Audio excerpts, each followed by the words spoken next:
Bankruptcy is the worst thing you can do.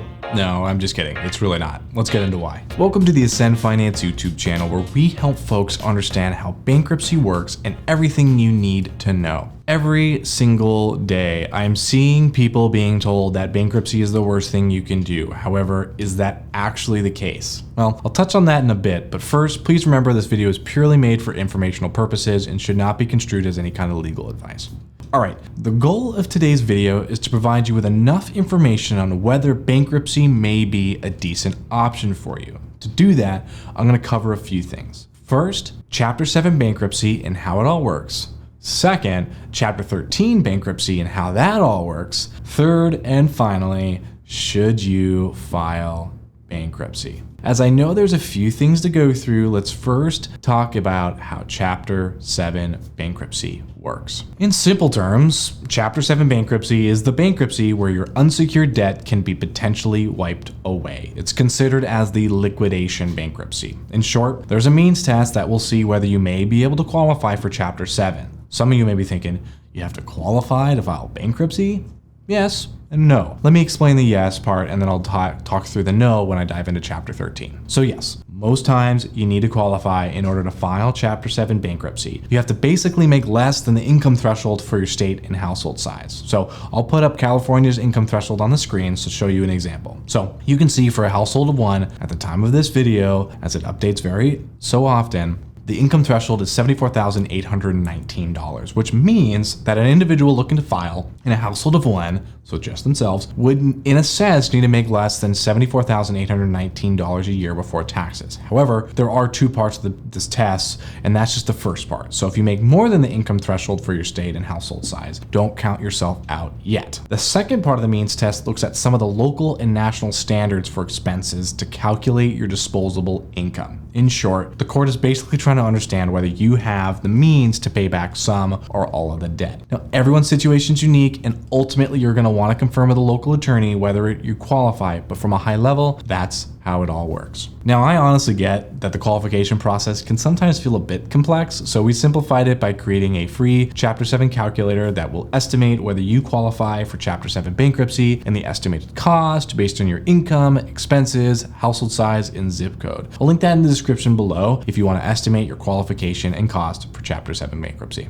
Okay, so now that we talked through how to qualify for a Chapter 7 bankruptcy, let's talk about the cost and process. Cost is very dependent on the state you live in and complexity of the case. That said, it generally ranges from $1,000 to $2,500 for Chapter 7 attorney fees. Now, I know that may really seem really high for a lot of folks filing bankruptcy, so let me share a few thoughts. There are a lot of people that we reach out to and are like, there's no chance I'll be able to afford those attorney fees and debt at the same time. How am I supposed to file bankruptcy? And the short answer to that is most attorneys may mention you to potentially stop paying on the debt once you've decided to file the bankruptcy. So that way you can actually afford the fees. Okay, well now before I move on to the next process, if you're filing Chapter 7 and it's something you want to qualify for and want to do, but are mainly hoping to understand cost, you can actually just take our attorney fee calculator instead. That will provide the Chapter 7 attorney fee estimate based on your zip code and other data. You spend a considerable amount of time and money trying to understand the average Chapter 7 attorney fee in each state. Okay, so what's the process of a Chapter 7? Well, in short, once the attorney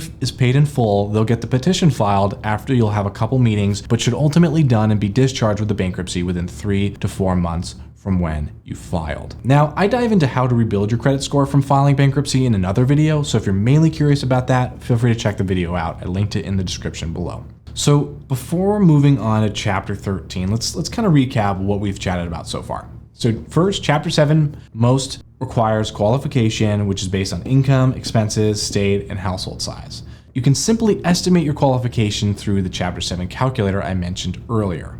Right, so Chapter 7 may cost around $1,000 to $2,500, but really depends on the complexity and attorney. So feel free to take the attorney fee calculator below. Next, we talked about Chapter 7 and how it takes about 3 to 4 months to be discharged once it's all filed, and a few other things. Okay, so now let's get into how Chapter 13 bankruptcy works. In short, Chapter 13 is a repayment plan where you may pay some or even all the debt back depending on your income and expenses. Chapter 13 bankruptcy is often called the wage earner's plan. This is because it allows individuals with regular income to develop a plan to repay all or part of their debts. Unlike Chapter 7, you're not necessarily at risk of needing to liquidate your assets. Instead, you'll propose a repayment to make installments to creditors over 3 or 5 years. Here's how it works in more detail. The repayment plan is based on your income, expenses, and the types of debt you owe. So you're going to work with a bankruptcy trustee and your attorney to develop this plan, which may need to be approved by the court. The plan will outline how much you need to pay monthly and which debts are being paid off.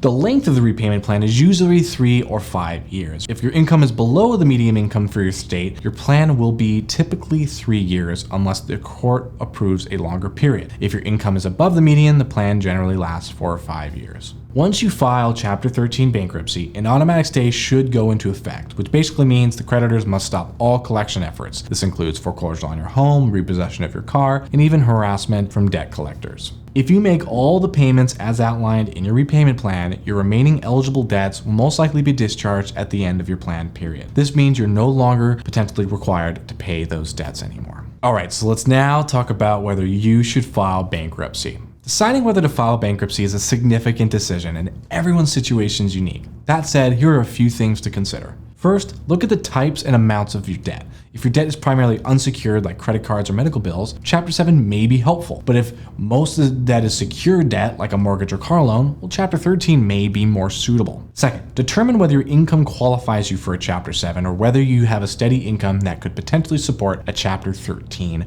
repayment plan. Third, consider how bankruptcy will affect your credit and future financial goals. While bankruptcy can definitely provide a fresh start, it also stays on your credit report for 10 years. So really understand what you're hoping to accomplish in the near future. All right, let's bring it all together. Bankruptcy isn't necessarily the worst thing you can do. In fact, for many people, it can be a very valuable tool for regaining control over their finances and starting fresh. Whether Chapter 7 or Chapter 13 is right for you depends on your unique financial situation. If you found this video helpful, please give it a thumbs up and subscribe to the Send Finance YouTube channel for more tips and information on managing your finances. And remember, you can use the free calculators mentioned earlier to get a better understanding of your potential costs and qualification. Links are description below. Thank you so much for watching, and I'll see you in the next video. Have a great day.